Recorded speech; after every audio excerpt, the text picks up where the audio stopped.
இன்னைக்கு நம்ம திரை விமர்சனம் நிகழ்ச்சியில இயக்குனர் ஆண்டோயின் ஃபியூகுவா இயக்கத்துல வெளியே வந்திருக்கிற மைக்கேல் படத்தை பத்தி பார்க்க போறோம்.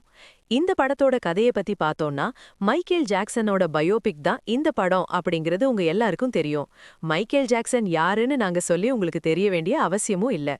மைக்கேல் ஜாக்சனோட ஒரு 5-6 வயசு இருக்கும்போது அவங்க அப்பா மைக்கேல் ஜாக்சனோட கூட பிறந்த ஒரு 4 சகோதரர்களையும் வச்சுக்கிட்டு கடுமையான மியூசிக் பயிற்சி கொடுக்கறாரு. அந்த பயிற்சியில ஏதாவது தவறு செஞ்சா ரொம்ப கடுமையான பனிஷ்மெண்ட்டும் கொடுக்கறாரு. இப்படி ஸ்ட்ரிக்ட்டா வளர்ந்த இந்த பசங்க படிப்படியா வளர்ந்து ஒரு பெரிய பேண்டா வராங்க.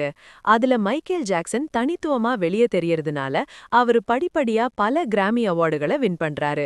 உலகத்துல மிகப்பெரிய ஒரு பாப் சிங்கரா வராரு.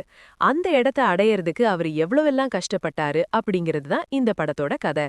இந்த மாதிரியான பயோபிக் பண்றதுல இருக்கிற மிகப்பெரிய சவால் என்னன்னா, இந்த படம் யார பத்தின பயோபிக் எடுக்கறாங்களோ அந்த கேரக்டருக்கு பொருத்தமான நடிகர் நடிகைகளை நடிக்க வைக்கணும்.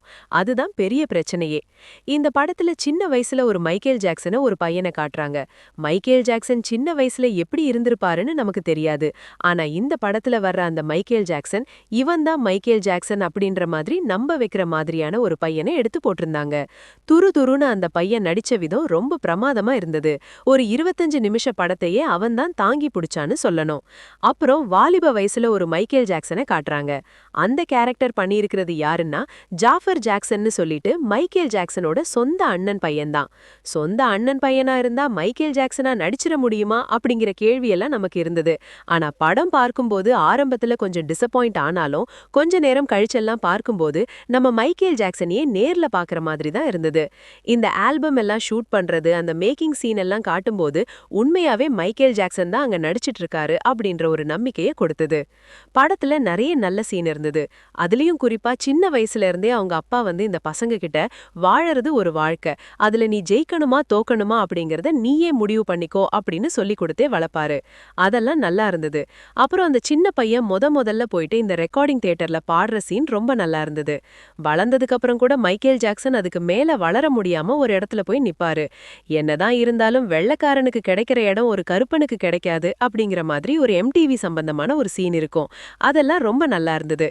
மைக்கேல் ஜாக்சன் எப்படி படிப்படியா வளர்ந்தாரு, வளர்ந்து பெரிய ஸ்டார் ஆனதுக்கப்புறம் அவருக்கு எப்படியெல்லாம் அந்த ஆல்பம் எல்லாம் மேக் பண்ணாரு, ஸ்டேஜ் ப்ரோக்ராம் எப்படி பண்ணாரு, அந்த ஆல்பம் ஹிட் ஆன பிறகு அடுத்த ஆல்பம் எல்லாம் எப்படி ஷூட் பண்ணாங்க அப்படிங்கறதெல்லாம் நம்ம பார்க்கும்போது மைக்கேல் ஜாக்சனோட லைஃப்ல அவர் நடத்தின ஸ்டேஜ் ப்ரோக்ராம், அவர் எடுத்த அந்த ஷூட்டிங் எல்லாம் பெரிய ஸ்கிரீன்ல பார்க்கறதுக்கு ஒரு பிரம்மாண்டமா இருந்தது. படமே ஒரு தியேட்ரிக்கல் படமா இருந்தது.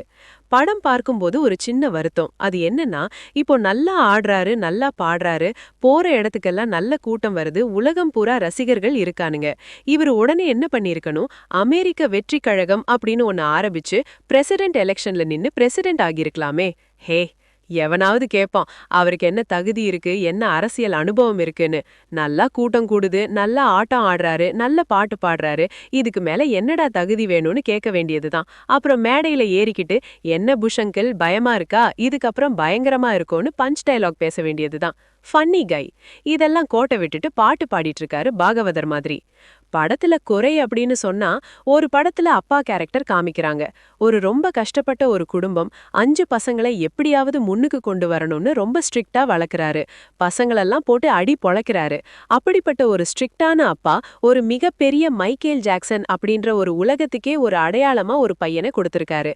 அப்படிப்பட்ட அப்பாவை ஒரு வில்லன் மாதிரியே இந்த படத்துல காட்டுறாங்க. அது ஒரு குறையா இருந்தது. படம் 2 மணி நேரம் 10 நிமிஷம் ஓடுது. ரொம்ப நல்லாவே பண்ணியிருந்தாங்க படத்தை. நல்ல ஒரு தியேட்ரிக்கல் எக்ஸ்பீரியன்ஸ் கொடுத்தது.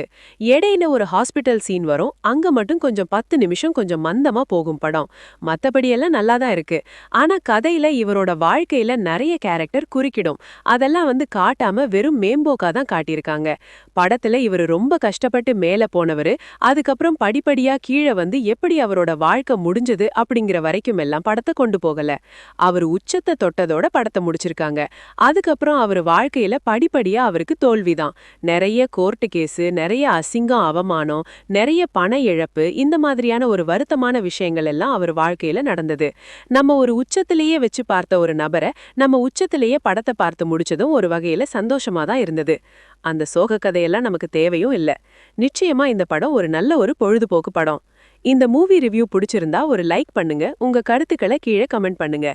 இன்னும் movie studio film channel subscribe பண்ணலையா? உடனே சப்ஸ்கிரைப் பண்ணுங்க. அடுத்த ரிவ்யூவில் சந்திப்போம்.